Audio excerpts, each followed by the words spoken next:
Para esta xente, a literatura non era outra cousa, non era a parte máis importante da cultura do país, da cultura de Galicia neste caso. O que interesaba naquele momento, xa, por lo tanto, a lingua galega non era unha condición sine qua non. Non había que escribir necesariamente en galego para ser considerado galeguista e estar interesado por este país. Interesaba a historia, interesaba o folclore, interesaba a literatura, interesaba o paisaxe, interesaba unha serie de cuestións que o resumía moi ben Murguía cando decía o que importa é contar o país. Contar o país. Nesa línea, entonces, donde a lingua non era o factor determinante, como pode ser hoxe, pois nese mundo, nese ambiente no que crece vale.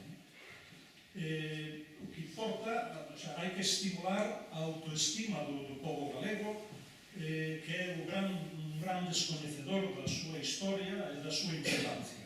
Repito, non era o idioma a única medida para obter a entrada na galeguidade. De feito, a meirande parte dos regionalistas eran bilingües na escrita.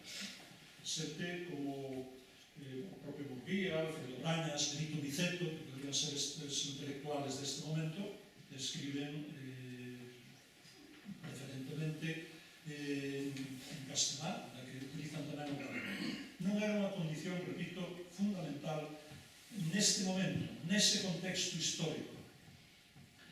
E Valle Inclán medra neste ambiente. Ten unha gran amistad pai con Murguía. El, cando ven de México a primeira vez, decide publicar Femeninas de 1895, entonces escribe a Murguía, a Manuel Murguía, que lle faga, que lle prologue a obra, e refieres a él nestes términos: al escribirle a usted, paréceme que me dirijo a toda Galicia, pobre, pensativa y sola, que dijo el poeta.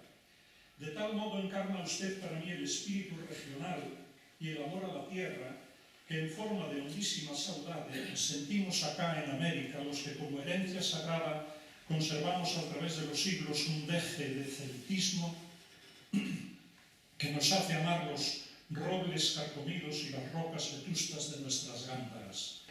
Sensaciones meigas que se aspiran en la historia de usted y derraman una suave claridad del lunar sobre las viejas razas que encendieron el primer fuego en el gran lar gallego. Tuve moita literatura, moito barroquismo literario, pero refieres a eso. Él considera a Murguía como un gran representante de Galicia, de la Galicia cultural de aquel momento. Sabemos que Valle Inclán conocía a Murguía perfectamente, conoció a Murguía, el historiador, perfectamente. A historia de Galicia, por lo menos os 4 dos 5 primeiros tomos figuran na súa biblioteca, na biblioteca de Valle, leídos e anotados. É a novela, a obra de historia Galicia, a máis emblemática de Murguía, coñece perfectamente tamén Valle Inclán. É dicir, xa non insisto nesto, el nace dele. Esos son os primeiros brotes listas, o interés polo país, nace aquí con este caldo de Murguía. Murguía contéstalle a Valle, decídele que sí, que lle vai a prologar o libro de Femeninas, e leolles un fragmento do prólogo. Y porque hijo de su tiempo, pero asimismo hijo de Galicia, son en el libro manifiestas las condiciones especiales de los escritores del país. El sentimiento, refieres ao libro, a Femeninas, el sentimiento le domina, conoce la armonía de la prosa que aquí se acostumbra y no es fácil encontrar fuera. Y no es esto solo, sino que conforme con el espíritu ensoñador del celta, despunta los asuntos, no los lleva a sus últimos límites. Es por lo que se refiere a lo exterior, porque en cuanto a su interior, o sea, el alma del libro, no es menos nuestro por la manera de tratarlo y por la gran verdad de los cuadros que lo forman.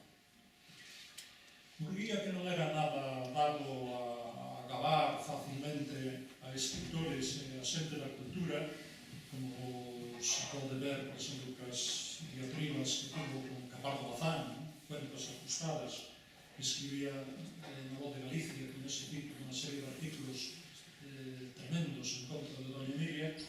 Bueno, pois é un gran admirador de Valle.